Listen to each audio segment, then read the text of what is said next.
Teman pemilih, bersua kembali kita di kanal YouTube KPU Kabupaten Magelang, dan saat ini teman pemilih sudah bergabung bersama kami di siaran perdana posting podcast informasi penting, menyampaikan informasi, meningkatkan partisipasi. Teman pemilih, episode perdana posting kali ini kita akan berbincang tentang KPU pasca pemilu dan pilkada 2024. Untuk itu telah hadir bersama kita saat ini Ketua KPU Kabupaten Magelang, Bapak Ahmad Raufik. Bapak, apa kabar hari ini Bapak? Alhamdulillah sehat, Mbak Ii, teman-teman pemilih. Saya berharap juga begitu, sehat. Assalamualaikum semuanya yang ada di dunia maupun yang di akhirat, karena tentu masih ada ya. Betul. Namanya itu sudah terdaftar di DPT tapi sudah meninggal, jadi itu masih jadi pemilih sebelum nanti kita coret. Nah, kapan gitu pencoretannya ya? Nanti kita coba ulik di hari ini ya. Itu Bapak? Ya. Oke. Pak Ketua, kemarin baru saja KPU menyelenggarakan pemilu dan pilkada 2024 dengan segala dinamikanya yang sangat luar biasa, di mana pelaksanaan tahapannya serentak pada tahun yang sama. Ya. Untuk itu Pak, mungkin kita sebelum membahas tema penting kita pada episode perdana posting kali ini, bolehlah Bapak ceritakan sedikit Pak peristiwa yang heroik yang Bapak alami pada saat penyelenggaraan pemilu dan pilkada 2024 lalu. Boleh, saya akan spill sedikit soal roti bakar Mbak. Roti bakar. Roti bakar? Iya. Apalagi itu Pak? Roti bakar itu, ini bukan roti bakar biasa. Jadi kalau kita masuk gudang, kemarin itu pasti penyelenggara akan tahu apa itu roti bakar. Roti bakar itu sebenarnya adalah sampul, bentuknya itu seperti warnanya mirip roti bakar itu. Nah, ternyata di dalamnya bukan roti bakar, tetapi apa di dalamnya surat suara yang ditata sebanyak 300. Dan kemudian dibungkus rapi sebagai bagian dari surat suara yang akan dikirim ke TPS. Tapi bener mirip roti bakar, makanya saya dengar pertama itu juga kaget, ada roti bakar di gudang untuk logistik pemilu, untuk logistik pilkada itu. Jadi itulah cerita yang sampai sekarang ini saya masih terngiang-ngiang tentang roti bakar itu. Dan alhamdulillah roti bakar kita cukup presisi sehingga tidak banyak yang mengalami kekurangan surat suara. Selain roti bakar Pak, apalagi yang lebih heroik yang kemudian itu tidak terlupakan gitu Pak? Ya banyak sih, masing-masing penyelenggara tentu punya mungkin cerita. Mungkin kesuksesannya ya, atau gimana Bapak? Ya kalau ngomong kesuksesan, alhamdulillah ya, di pemilu kemarin selalu meningkat. Terakhir capaian untuk presiden itu 90,1%. Kalau untuk bupati kemarin 80,6%. Ini berarti melampaui target nasional ya Pak? Alhamdulillah. Target nasional kan 77,5 ya. 7,5. Ini yang pemilu lumayan tinggi. Kemudian ya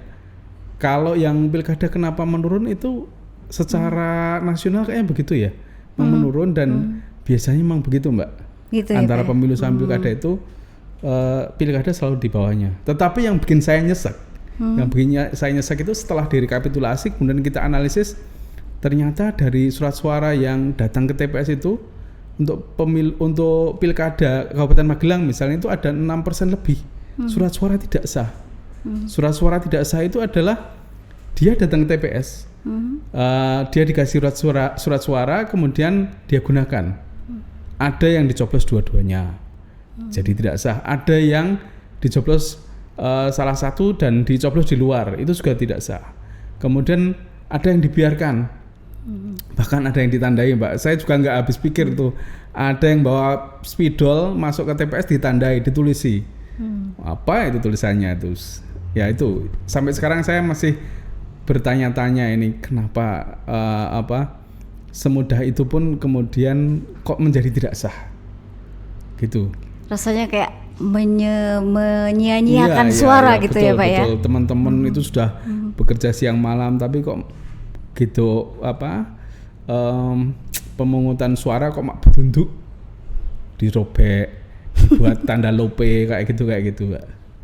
Ya. Namun apapun itu Pak, meskipun ada yang nyesek tapi kan tetap ada satu kebanggaan ya Pak ya. Alhamdulillah. Sekali lagi Pak, selamat Pak untuk partisipasi yang lumayan tinggi di Kabupaten Magelang. Dan Setelah ini apa Pak kemudian yang akan dikerjakan KPU Kota Magelang di tahun 2025 ini? Untuk 2025 ini kita sudah berjalan ya. Yang pertama pengelolaan logistik dan arsip. Kemudian yang keduanya itu soal pendidikan pemilih berkelanjutan. Kemudian yang ketiga pemutahiran data pemilih berkelanjutan. Dan yang keempat sinergi atau integrasi sistem informasi pemilu dan pemilihan. Mudahnya ya kalau orang bilang satu peta data pemilu dan pemilihan gitulah gitu ikonnya. Jadi pemilu usai bukan berarti KPU tidak bekerja. Enggak, ya Pak ya? Bahkan saya itu sampai beberapa minggu ini juga masih sering pulang malam. Ada hal yang harus saya tungguin, kemudian saya baca, saya tanda tangani karena waktunya emang ada deadline gitu sehingga ya setelah pemilu pun ya memang berkurang pekerjaan, tetap kurangnya beban mentalnya ya Mbak. Kalau di pemilu itu kan ada tahapan yang pasti dan semua orang melihat kita. Kayak bikin deg-degan gitu ya Pak ya? Deg-degan, ada tambah-tambahnya stres itu ya. Tapi kalau di tahapan ini masih mengerjakan tapi waktunya tidak begitu ketat. Jadi ya alhamdulillah tetap kita masuk kantor, tetap kita bekerja. Baik, Gitu. teman pilih ternyata banyak yang harus dikejar KPU pasca pemilu dan pilkada usai. Namun sebelum kita berbicara lebih jauh dengan Ketua KPU Kota Magelang, kita akan jeda sejenak untuk menikmati tayangan informasi yang akan tayang berikut ini.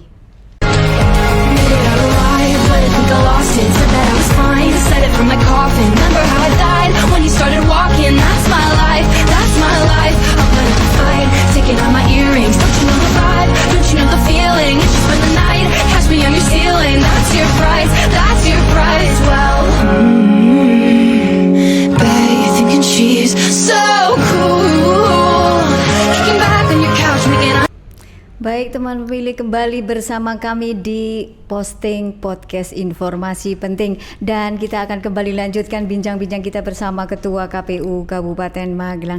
Pak Ketua, tadi kan sudah disampaikan satu persatu program kerja KPU pasca pemilu dan pilkada 2024, dan di saat ini boleh Bapak spill untuk program kerja yang pertama Pak? Ya, yang pertama tadi pengelolaan logistik dan arsip pasca pemilu dan pemilihan. Ini dimulai dari kalau kita ngelihat gudang Mbak. Jadi gudang kita itu pasca pemilu itu ngumpul di satu gudang. Satu gudang kita itu ya sebesar kantor KPU ini.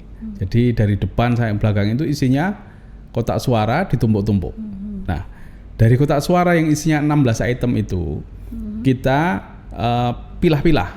Ada surat suara itu kita sendirikan. Kemudian ada plastik-plastik kita sendirikan, ada tinta yang masih balik kita sendirikan, alat tulis dan macam-macam lah. Tapi yang tidak boleh terlupakan adalah ada dokumen-dokumen di situ. Dokumen itu misalnya adalah C hasil plano. Itu yang waktu yang besar itu ya Pak, yang besar yang ditulis dengan teli-teli itu ya. Itu namanya C hasil plano. Atau C hasil lah kalau bahasa sekarang. Kemudian ada salinannya yang dalam bentuk A4. C hasil salinan ya. C hasil salinan. Kemudian ada daftar hadir. Kemudian ada keberatan saksi dan lain-lain. Nah, dari kotak suara itu kemudian akhirnya dibongkar. Setelah dibongkar tadi disendiri-sendirikan. Kemudian untuk surat suara itu nanti yang paling pertama akan bisa kita musnahkan.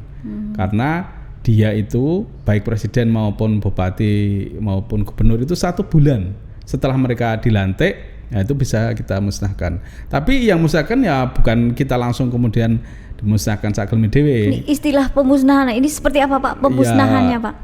Pemusnahannya itu kalau surat suara ya pasti nanti kita minta izin untuk musnah, dan karena ini jumlahnya banyak besar maka kita minta izin untuk dilakukan penjualan. Jadi nanti uangnya kemana? Apakah masuk APU lagi? Ya masuknya melalui rekening kembali negara ke ya, kas negara ya. Bukan kemudian masuk ke KPU kemudian kita saku kantong KPU. Bukan. Nah, yang tadi yang dokumen-dokumen. Nah, yang dokumen C hasil salinan ya terutama ini adalah dokumen yang sifatnya akan menjadi dokumen permanen. Artinya dokumen permanen itu dia nanti akan menjadi atau diurus oleh arsip. Kalau di tingkatan pusat ya di arsip RI, kalau di tingkatan kabupaten ada kantor arsip. Jadi dokumen-dokumen tadi setelah kita pilah, kemudian kita tata, kita urutkan. Mulai dari urutan desa, kemudian di desa kita urutkan lagi per TPS. Setelah semuanya ketemu, kemudian kita scan. Jadi kita punya arsip yang digitalnya.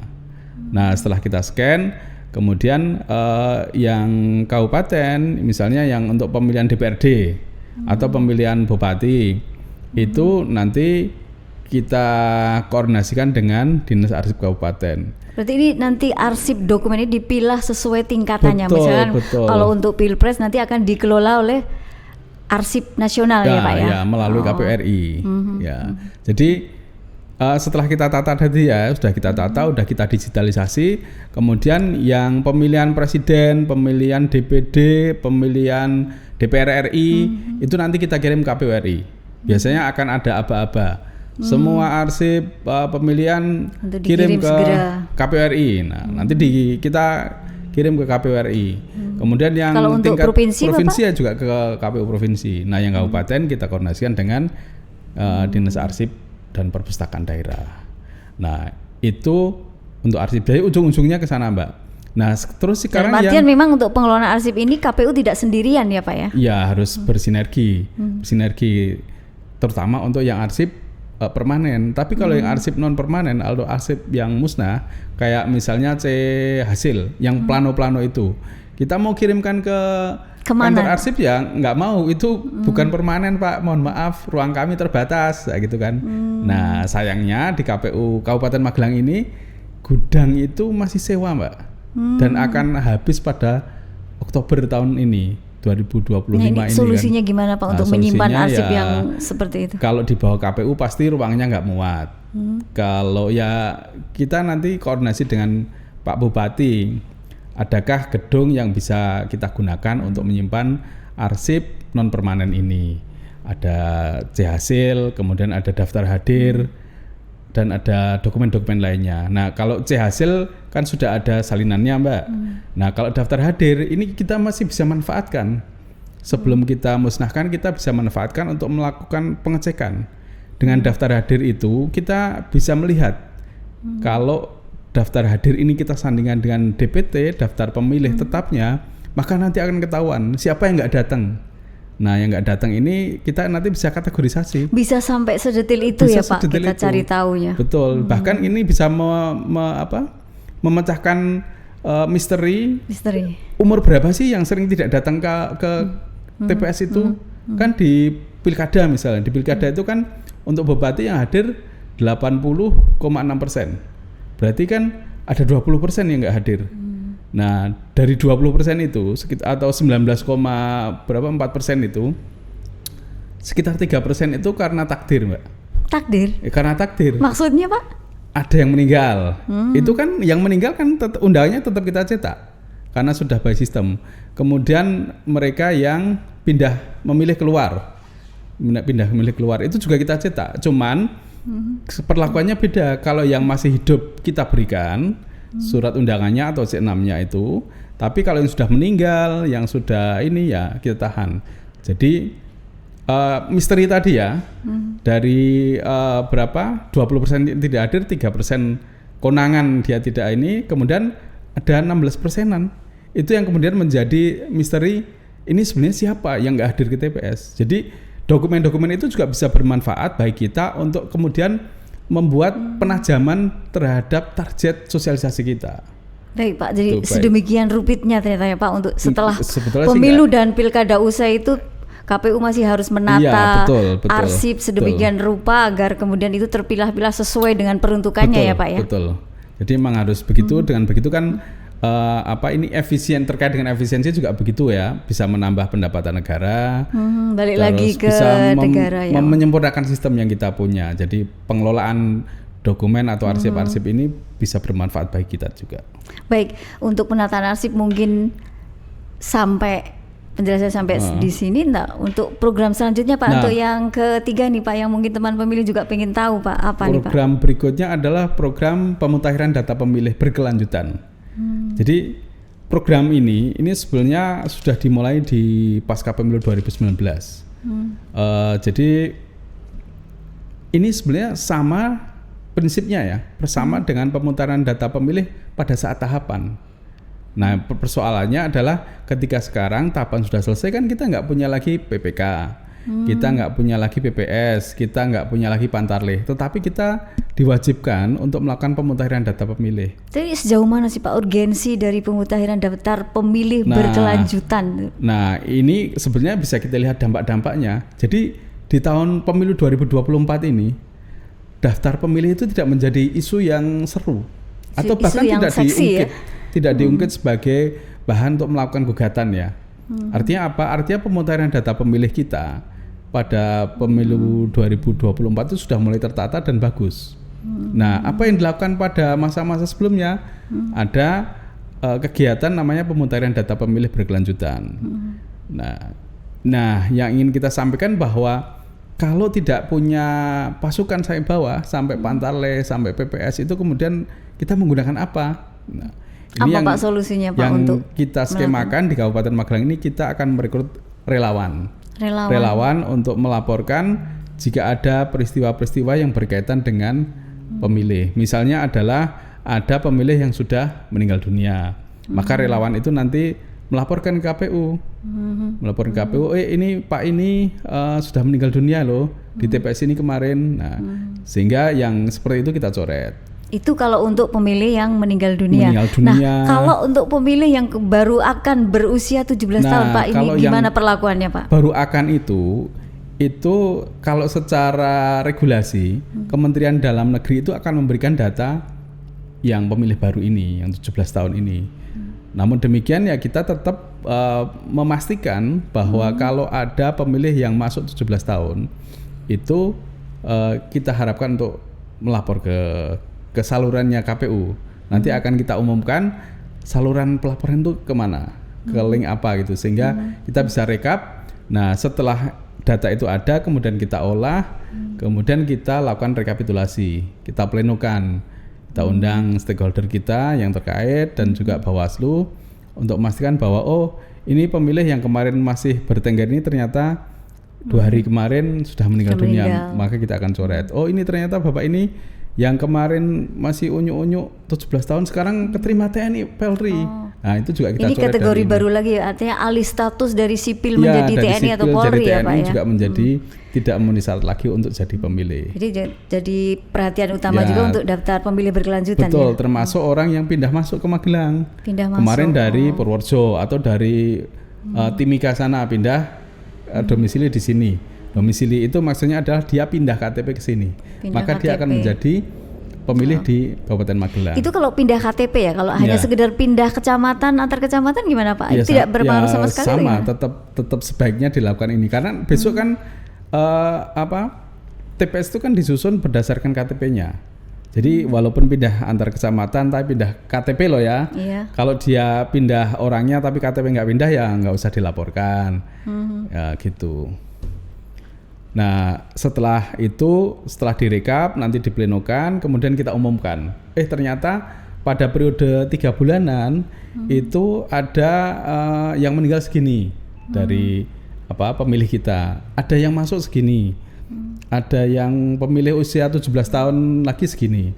Sehingga ini nanti akan mempermudah ketika akan masuk tahapan di tahun 2029. Tadi disampaikan Pak Rafiq katanya ada periode 3 bulanan. Itu periode apa Pak itu? Apakah mutahiran itu hanya per periode atau tiap bulannya kita mutakhirkan Pak? Jadi kalau di tahapan itu kan waktunya udah jelas. Kapan penyusunan DPS, daftar pemilih sementara itu sudah jelas. Nah, misalnya adalah ada waktu 1 bulan. Nah, tapi kalau pemutaran data pemilih berkelanjutan ini periodenya 3 bulanan. Namanya berkelanjutan Mbak. Jadi tidak ada penyusunan DPS pemilih berkelanjutan, nggak ada.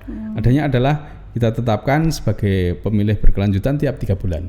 Tiap 3 bulan ada, tiap bulan ada gitu. Baik, menarik sekali teman pemilih perbincangan kita saat ini, dan tentu saja tidak akan berhenti sampai di sini bincang kita dengan Ketua KPU Magelang. Untuk sejenak kita akan ikuti tayangan informasi berikut ini.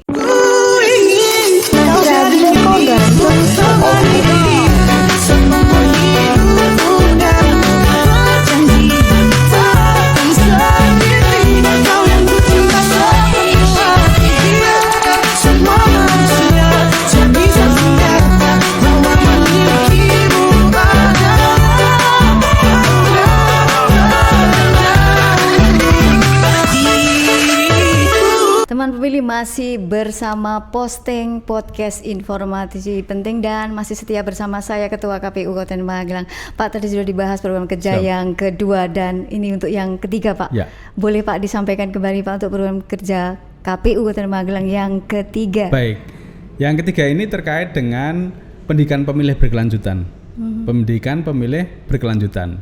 Mbak, ini semuanya ada kelanjutannya ya Pak? Oh iya, kelanjutan. Karena berkelanjutan terus. Setiap kali ada pemilu atau pemilihan itu tetap ada. Tetap ada itu pemilih yang pemilih pemula namanya. Pemilih pemula itu apa? Pemilih pemula ini adalah pemilih yang baru kala itu mencoblos. Jadi kalau sekarang ini ada pemilu 2024, maka yang besok di tanggal atau yang tahun 2025 ini umurnya 17 tahun kan tetap nggak bisa langsung nyoblos kan, karena pemilunya masih diadakan nanti di tahun 2029.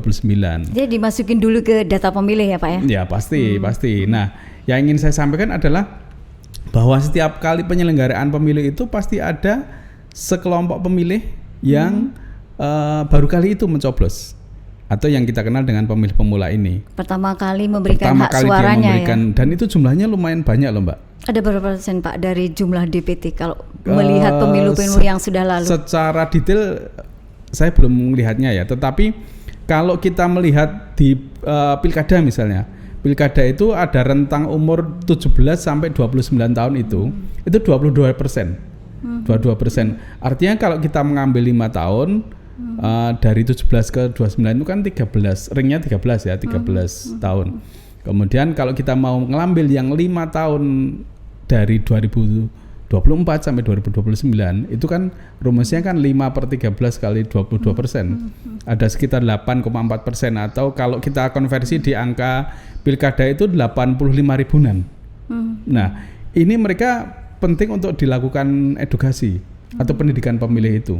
Apakah ini yang boleh dinamakan bonus demografi itu Pak? Gimana Pak? Ya, atau gimana?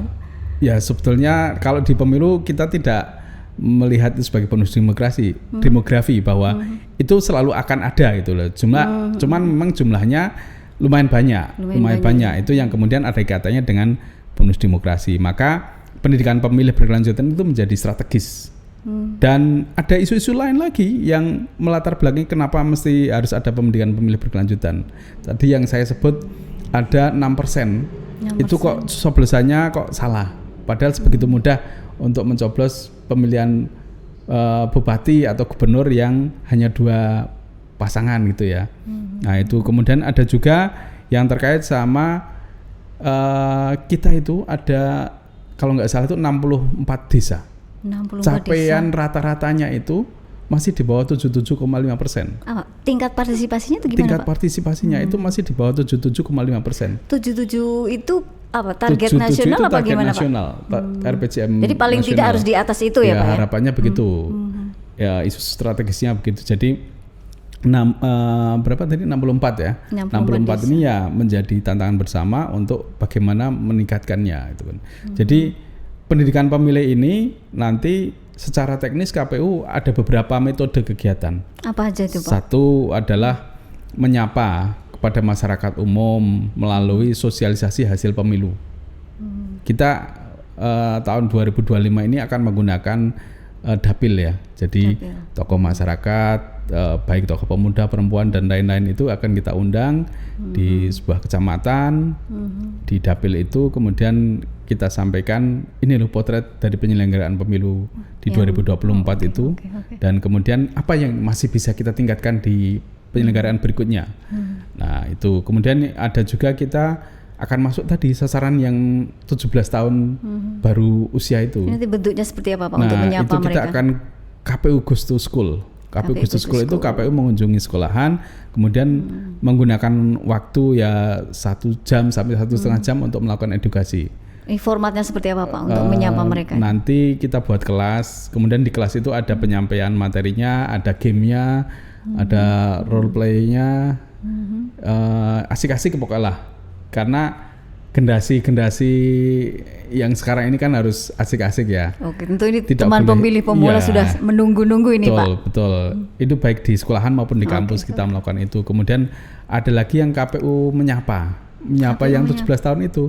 Jadi kita akan hadir ke sekolah, entah nanti momentumnya hari Senin ada upacara atau apa, tapi kita harus identifikasi ada yang saat itu ulang tahun. Nah, kita akan sapa dia, kita beri kejutan. Kemudian jika mungkin kan nanti kita akan coba untuk ajak video call dengan Pak Bupati, dengan Bu Wakil Bupati. Tentu istimewa sekali ya Pak ya, ini kejutan yang luar biasa. Betul. Dan itu yang ingin kita dapatkan adalah viralnya Mbak. Kita lakukan dokumentasi, kita videokan, kita sebarkan di medsos kita. Paling tidak ini bisa men-trigger mereka untuk tertarik dengan demokrasi dan pemilu ya Pak ya. Betul. Dan kemudian masih ada lagi bentuk yang lain kayak podcast ini juga bentuk dari pendidikan pemilih berkelanjutan. Betul sekali. Karena kalau kegiatan off air di luar itu atau di sekolah atau di kecamatan itu kan ya yang hadir yang bisa tahu. Tapi kalau di podcast ini kan bisa kita naikkan di medsos kita, kapanpun kapanpun pemilih akan membuka kan bisa setiap saat ya. Ini termasuk optimalisasi platform digital ya Pak, untuk menyebarluaskan informasi tentang pemilu tentunya. Iya. Apalagi Pak selain penggunaan podcast ini yang kemudian dimanfaatkan oleh KPU untuk lebih menyebarkan informasi tentang pemilu ke seluruh segmen gitu. Ya tentu nanti kita akan menyelenggarakan momentum-momentum sesuai dengan isu-isu yang berkembang ya. Misalnya di situ ya di podcast ini misalnya ada Hari Pemuda. Hari Sumpah Pemuda. Nah kita lakukan itu. Kemudian kita juga ada 7 buku Mbak. 7 buku yang kita susun dari pemilu dan pemilihan itu. Kita akan lakukan bedah buku. Tentu nanti ngelihat anggaran ya. Kalau ada anggaran ya kita buat forum di masyarakat. Tapi kalau tidak ya melalui podcast ini kita bedah 7 buku itu. Ada yang bicara tentang pemutaran data pemilih, ada yang bicara tentang sosialisasi, ada yang bicara tentang macam-macam lah. Ada 7 jenis buku. Ada yang hasil pemilu, ada infografis dan lain-lain. Itu tadi tentang sosialisasi dan pendidikan pemilih berkelanjutan ya Pak. Ini kita lanjut ke program sebentar, sebelum ke sana. Jadi pendidikan pemilih berkelanjutan itu intinya itu bukan mengajari bagaimana mereka mencoblos. Bagaimana mereka mencoblos itu kan sebenarnya sangat mudah ya. Ada surat suara dicoblos yang benar yang mana. Tapi yang terpenting adalah bagaimana mereka bisa pinter memilih. Pinter memilih itu adalah memilih sesuai dengan hati nurani. Artinya menjadi pemilih yang cerdas ya Pak ya. Jadi pemilih yang cerdas. Kemudian memilih bukan karena hoax, bukan karena korban hoax, bukan karena korban amplop dan lain-lain. Jadi mereka memang benar memilih para pimpinan kita di masa yang depan itu sesuai dengan hati nurani yang akan membangun Indonesia ini. Baik, itu kan tadi kembali ya Pak ke pelaksanaan sosialisasi dan pendidikan pemilih berkelanjutan. Nah untuk selanjutnya untuk program yang keempat nih Pak. Yang keempat penasaran ini kita nih pengen tahu. Integrasi data ya, atau integrasi sistem informasi pemilu dan pemilihan. Jadi ini bentuknya seperti apa Pak? Itu KPU sudah menggandeng bekerjasama dengan Dinas Kominfo. Kita akan menghadirkan sebuah aplikasi berbasiskan web. Di dalam aplikasi itu informasi hasil, informasi kegiatan dan terutama hasil ya, ini akan kita tayangkan. Dan bentuknya itu bukan hanya tabel-tabel, tetapi kita akan satukan dengan map, sehingga kita sebut satu peta pemilu dan pemilihan. Jadi kalau nanti kita zoom ada map di situ, kita klik nanti akan hadir di situ perolehan pemilihan bupati misalnya. Paslon 1 dapat berapa, paslon 2 dapat berapa gitu kan. Dan artinya ini akan dengan mudah diakses oleh publik ya Pak? Betul, akan dengan mudah diakses oleh publik. Dengan demikian maka informasi yang ada di KPU, hasil-hasil pemilu, hasil-hasil pemilihan itu akan sangat mudah diakses oleh masyarakat. Untuk kepentingan riset, untuk kepentingan pemetaan politik itu bisa dilakukan. Dan insya Allah ini nanti kalau skemanya lancar, aplikasinya segera selesai, kemudian kita akan lakukan isi dan kita bisa gunakan sebelum pemilu 2029 atau sebelum pilkada 2029. Artinya sudah ada target waktu yang sudah ditetapkan ya Pak yang akan kita tetapkan gitu Mbak.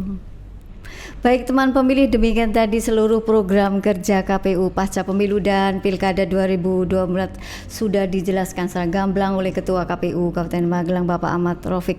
Dan Pak, mungkin untuk teman pemilih Pak, ini mungkin Pak Ketua bisa memberikan pesan yang akan diingat kepada teman pemilih semua dan terutama juga untuk kita semua Pak. Baik, jadi untuk teman pemilih semuanya di dunia dan di akhirat. Tapi ini yang untuk di dunia saja ya, karena kalau di akhirat kan bahasanya udah saya nggak ngerti nanti gimana gitu ya. Tapi yang masih hidup, yang masih besok akan terdaftar, itu kita berharap partisipasinya. Partisipasi itu artinya apa? Terlibat. Terlibat itu ya ketika nanti sudah masuk tahapannya, maka siap-siap bahwa ini akan ada pemilu, akan ada pemilihan.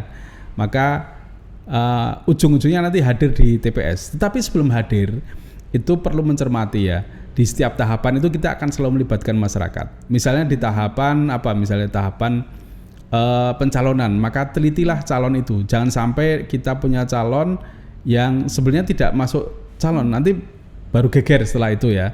Misalnya soal apalah, soal dia harusnya 5 tahun setelah dia keluar dari penjara yang ada ancamannya di atas 5 tahun misalnya. Nah, kayak gitu masyarakat harus ikut terlibat. Dan jeli juga ya Pak, memperhatikan rekam jejak mereka. Nah, setelah itu kemudian pastikan bahwa memilihnya dengan hati nurani, memilihnya dengan tidak karena korban hoax, tidak karena apa yang lain itu, tapi benar-benar untuk memilih masa depan Indonesia, masa depan Kabupaten Magelang ini dan masa depan Jawa Tengah.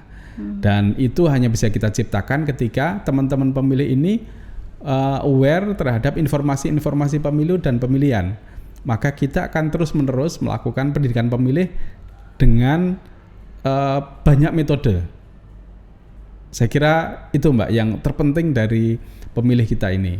Maka mari jadikan KPU sebagai teman, jadikan KPU sebagai sahabat agar kita lebih aware, lebih mudah untuk mencari informasi terkait dengan pemilu dan pemilihan, sekaligus isu-isu penting yang berkaitan dengan pemilu dan pemilihan itu. Baik teman pemilih, demikian tadi seluruh program kerja KPU pasca pemilu dan Pilkada 2024 sudah dijelaskan secara gamblang oleh Ketua KPU Kabupaten Magelang. Dan untuk menutup perbincangan kita kali ini, ada pesan dari Ketua KPU untuk teman pemilih semuanya Pak? Baik, teman pemilih, walaupun pemilu dan pemilihan sudah selesai, KPU tetap bekerja, tetap hadir menemani pemilih semuanya. Nanti tunggu kehadiran kami, baik secara online maupun offline. Dan jangan lupa kehadiran partisipasi pemilih dalam setiap tahapan menjadi penting. Karena kita ingin membangun Indonesia dengan demokrasi, bukan membangun Indonesia dengan yang lain. Teman pemilih, jadilah pemilih yang cerdas, agar Indonesia maju dan Kabupaten Magelang tambah maju. Wassalamualaikum warahmatullahi wabarakatuh. Baik teman pemilih, demikian tadi bincang-bincang kita di episode perdana posting kali ini. Terima kasih Pak Ketua sudah bersedia dan meluangkan waktunya hadir di posting episode perdana kali ini. Dan kepada teman pemilih semuanya, terima kasih sudah menyimak siaran ini. Semoga bincang kita tadi menambah wawasan bagi kita semua. Terus nantikan episode posting berikutnya dengan tema menarik lainnya. Posting siap menerima kritik, masukan, dan juga saran dari teman pemilih semuanya. Dan tentu saja teman pemilih jangan lupa untuk komen, like, dan subscribe YouTube KPU Kabupaten Magelang. Untuk itu saya pamit undur diri. Terima kasih.